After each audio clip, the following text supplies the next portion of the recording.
Tous les 25 avril de chaque année, le monde entier célèbre la journée internationale de lutte contre le paludisme. Cette année, la campagne de la journée mondiale du paludisme a pour thème « Il est temps de parvenir à 0 cas de paludisme ». Investir, innover et mettre en œuvre. Dans ce cadre, nous avons invité sur ce plateau pour vous le docteur Lionel Yetoyon. Il est médecin-chef du Centre de santé sociale de l'Assemblée nationale. Bonsoir, docteur. Bonsoir, madame. Merci d'avoir accepté d'être des nôtres. Je vous en prie.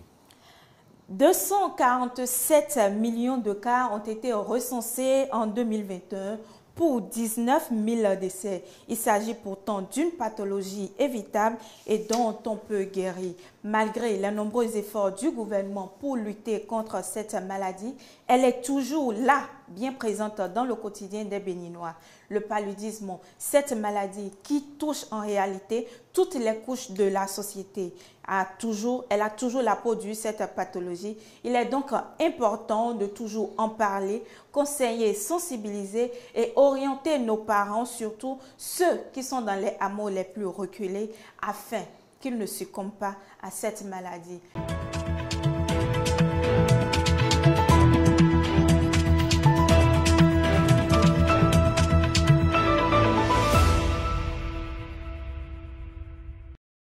Je l'annonçais tantôt dans mon introduction, nous avons sur ce plateau le docteur Lionel Yetoyon qui va nous entretenir sur le paludisme. Il nous donnera également des conseils sur comment éviter de contracter cette pathologie pour le bien-être de la population. Alors, docteur Lionel Yetoyon, nous savons tous que le paludisme est transmis par des piqûres de moustiques. Néanmoins, veuillez nous rappeler avec précision ce processus de contamination. Je vous remercie pour la question. Le paludisme se transmet essentiellement par un moustique du genre Anopheles, femelle. C'est les femelles seulement de ce genre qui transmettent le parasite. Comment ça se passe? La femelle, en voulant se nourrir, l'Anophèle femelle en voulant se nourrir, va faire des piqûres, va aller piquer un individu donné pour lui inoculer le parasite du paludisme qui se trouve déjà dans son tube digestif. Alors, donc, au cours de cette piqûre-là, pour que vous ne sentiez pas la piqûre, le moustique vous injecte une substance anesthésiante. Et c'est cette substance-là qui est à la base de ce qu'on appelle le paludisme? Non, pas encore. Okay. En fait, c'est juste pour empêcher que vous sentiez la piqûre. D'accord. Donc, en voulant se nourrir du sang, c'est en ce moment que le parasite qui est situé dans son intestin migre pour aller maintenant dans le corps humain, dans notre sang. Donc, ce parasite se retrouve sous une certaine forme d'évolution. Il va d'abord au niveau du foie, où il va commencer par se multiplier au niveau des cellules du foie. Et à chaque fois qu'il se multiplie, il rentre dans une cellule, il se multiplie. Quand ils sont suffisamment nombreux, ils éclatent la cellule. Okay. Pour aller infecter une autre cellule. D'accord. Ce faisant donc, leur nombre augmente et il passe ensuite maintenant aux globules rouges. Donc, au niveau des globules rouges, le même phénomène s'observe et la forme, au fur et à mesure, le parasite lui-même commence par devenir plus mature. Donc, il arrive maintenant au stade où il passe maintenant, il va infecter les globules rouges au fur et à mesure et les faire éclater. Parce que le fer, c'est une des substances qu'il aime beaucoup. Donc, c'est ce qui explique aussi les principaux signes de la maladie. Maintenant, il peut soit continuer par proliférer, comme il va donner des formes de vie immatures comme ses parents, et qui seront, lors d'une prochaine piqûre, prélevées par un moustique qui peut-être ne sera pas encore infecté par le parasite, et ainsi de suite, le cycle de parasitisme continue. Donc, c'est ce qui explique la présence du paludisme chez l'homme. Alors, avec tout ce que vous venez de donner comme explication, quelles sont les mesures préventives les plus efficaces contre le paludisme? Bon, la prévention du paludisme aujourd'hui, c'est 2 volets. Alors, la prévention mécanique, qui sera faite à partir des moustiquaires imprégnés à longue durée d'action. Et nous avons les fenêtres qu'il faut protéger avec des grillages, toujours dans la prévention mécanique. Nous avons aussi, deuxième volet, l'assainissement du milieu. C'est-à-dire les points d'eau stagnants sont des sources probables pouvant accueillir les larves du moustique. Donc, il faut éliminer ces sources d'eau stagnantes. Donc, à part ça, vous avez la prévention sur le volet chimique par les insecticides. On entend dire que ce sont les piqûres de moustiques au-delà de 21h à 22h qui sont les plus dangereuses. Pensez-vous que c'est vrai? Quelle affirmation est-ce que vous pouvez nous donner par rapport à ça? Vous confirmez ou vous infirmez? Bon, je ne confirme pas. Alors, pourquoi donc? Pourquoi? Parce que le moustique appelé Anophèle femelle est sensible, c'est vrai. Il est sensible à la couleur, au noir, mais il est sensible aussi au dioxyde de carbone émis par l'être humain. C'est tout un ensemble de facteurs qui l'attire, au fait, même des molécules chimiques dont on n'a même pas connaissance qui l'attirent. Donc, déjà même, autour déjà de midi, 13h déjà, c'est des espèces qui peuvent déjà commencer par piquer déjà dans vos chambres. Elles n'ont pas besoin d'attendre la nuit forcément. Parce que le moustique, lui, au fait, pourquoi il pique? C'est parce que la femelle cherche à pondre. Et pour que son œuf se développe, elle a besoin du sang. Du sang.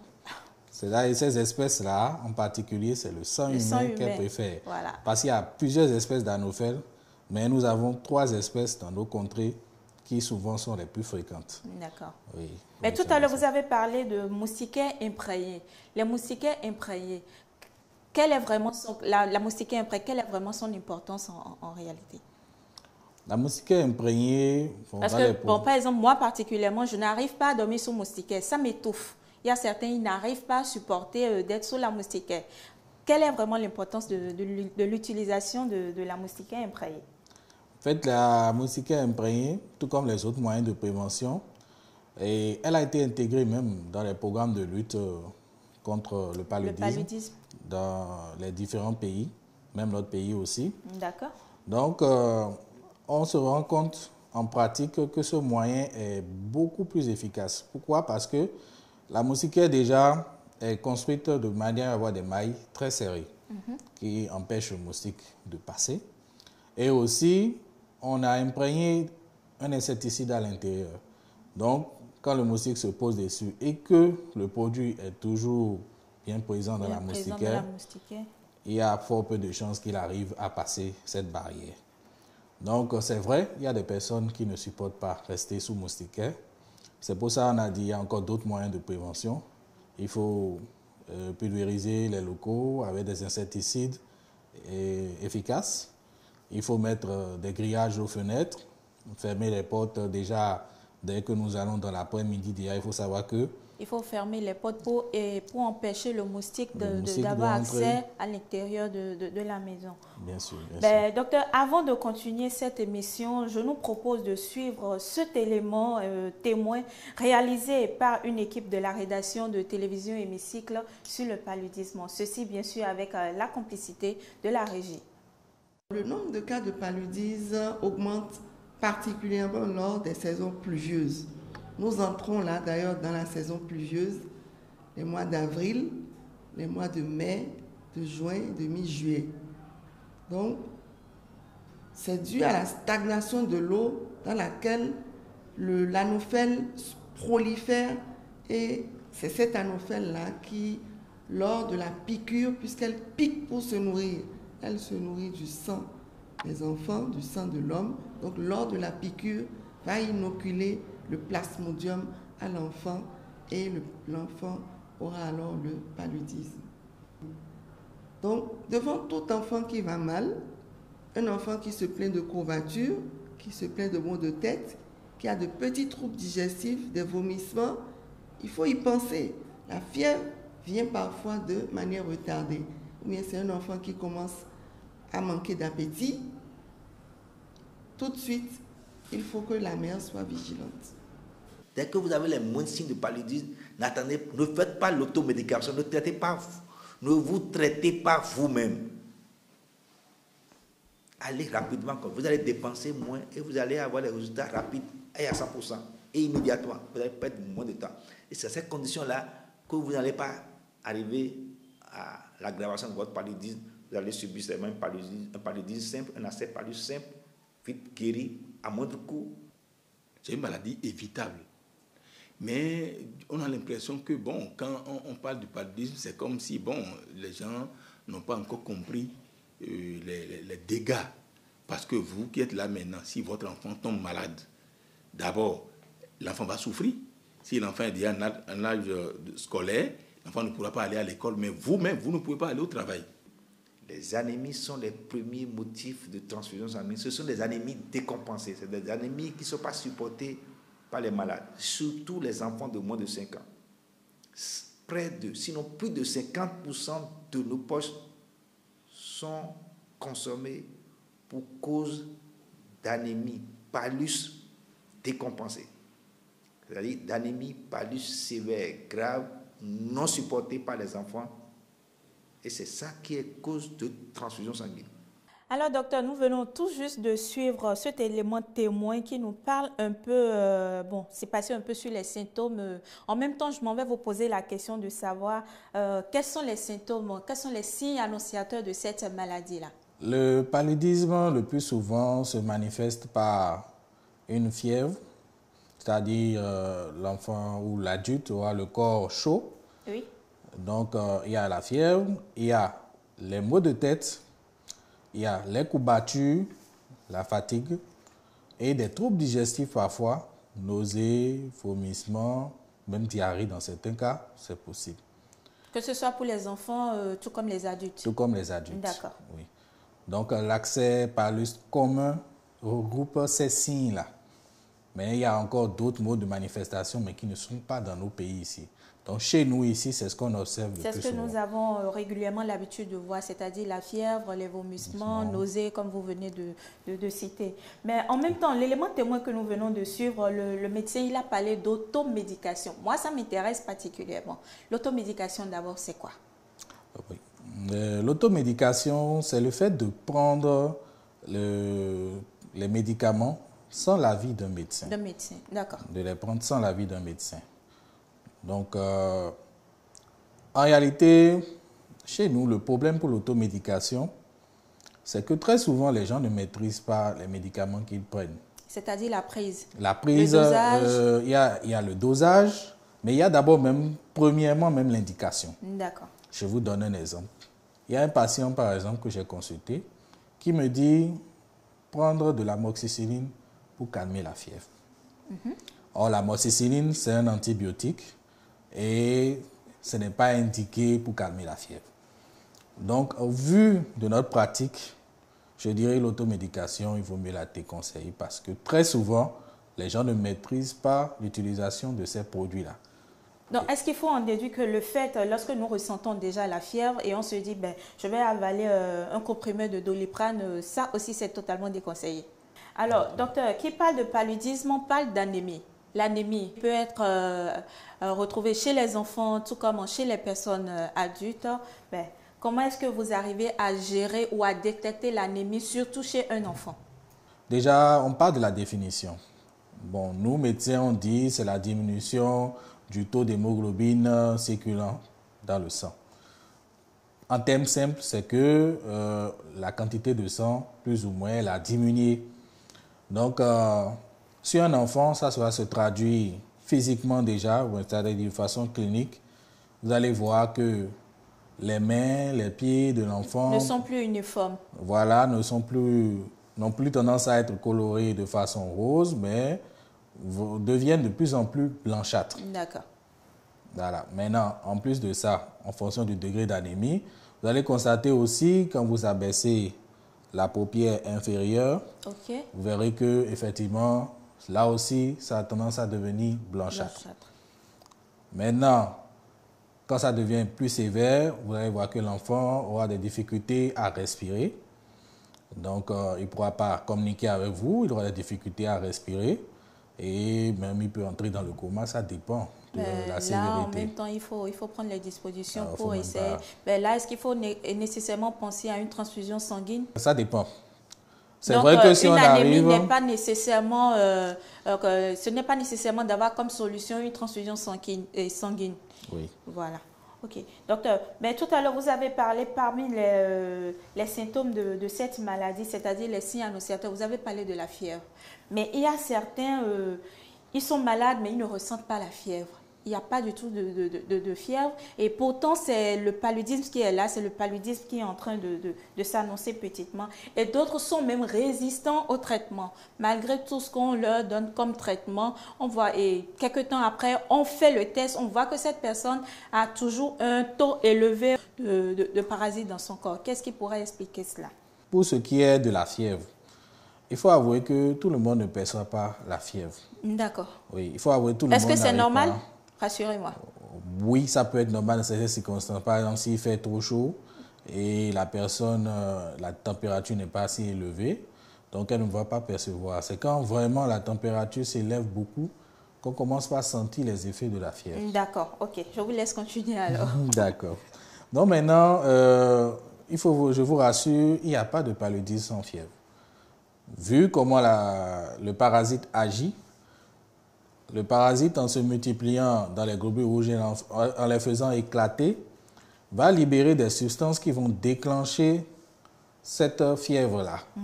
C'est-à-dire, entre autres, la fièvre, mais les autres signes de paludisme. Oui. Tout paludisme doit forcément... Il y aura un moment donné où la personne aura la fièvre. Ça, c'est sûr.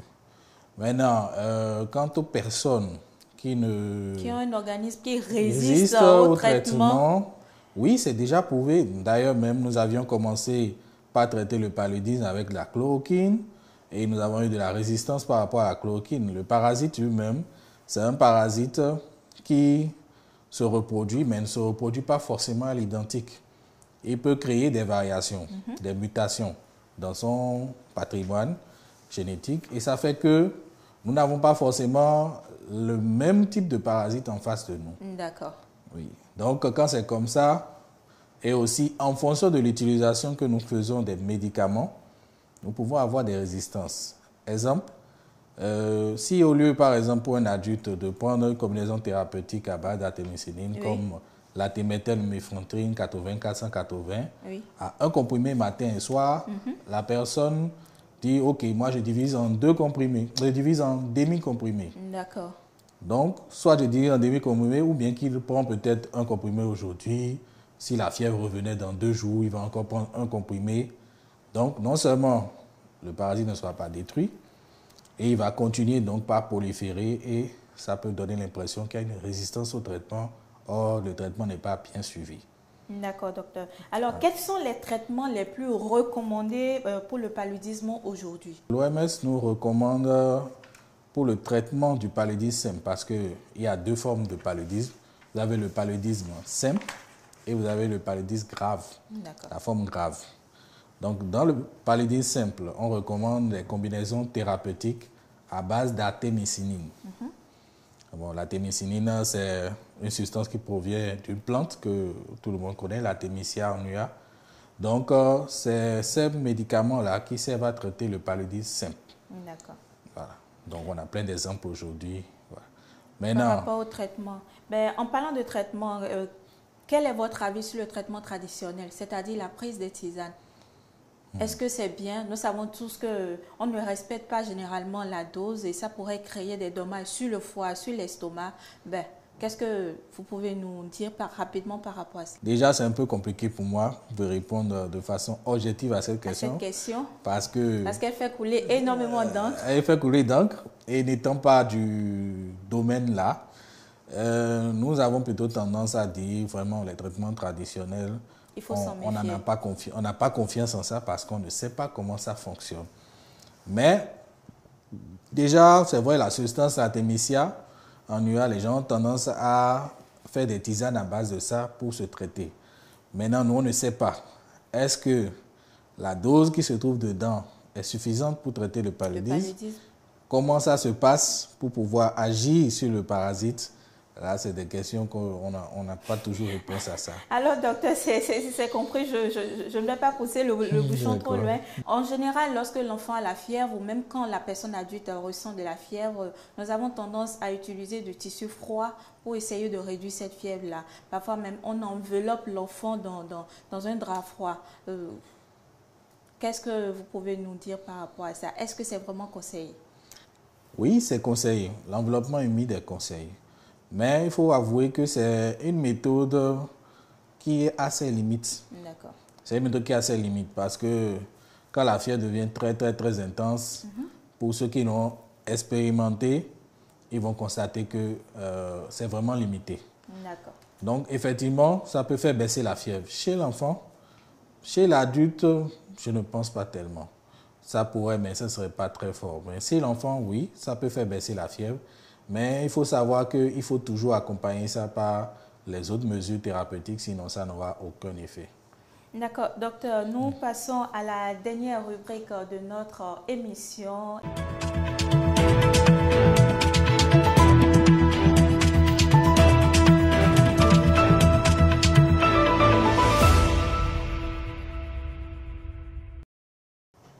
De retour sur ce plateau, docteur, c'est ma toute dernière question. Je l'énonce comme ceci parce que je m'en vais tout juste vous demander quel conseil donnerez-vous à nos téléspectateurs en guise de conclusion?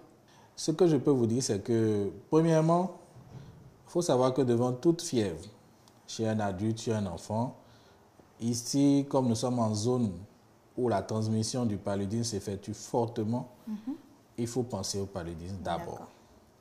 Et il ne faut pas hésiter à se rendre au centre de santé. Le plus proche. Le plus proche pour se faire prendre en charge. Parce que le paludisme mal traité aboutit à la forme grave du paludisme qui peut entraîner le décès. Que cela soit chez l'enfant comme chez l'adulte. Donc, n'hésitez pas au moindre doute, au moindre signe, à vous rendre dans un centre de santé pour pouvoir vérifier s'il s'agit effectivement du paludisme ou pas et à vous faire prendre en charge comme il se doit. Et aussi, pour finir, la prévention est plus importante parce qu'il vaut mieux ne pas souffrir de la maladie que d'en souffrir. D'accord. Donc, il faut observer les mesures de prévention dont on a parlé, à savoir les moustiquaires imprégnés à longue durée d'action, l'assainissement du milieu, c'est-à-dire l'élimination de toutes les flaques d'eau stagnantes et aussi la mise de grillage sur les fenêtres, la pulvérisation à base d'insecticides des domiciles et la fermeture des locaux. Veiller à la propreté dans la maison. Veiller à la propreté pour éviter que les moustiques ne prolifèrent dans vos habitations. D'accord. Alors, chers téléspectateurs, c'est la fin de cette émission que nous vous remercions d'avoir suivi. Je rappelle que le docteur Lionel Yetoyon, il est le médecin-chef du Centre de santé sociale de l'Assemblée nationale. Merci, docteur, d'avoir été des nôtres. Merci beaucoup à vous aussi. À la prochaine.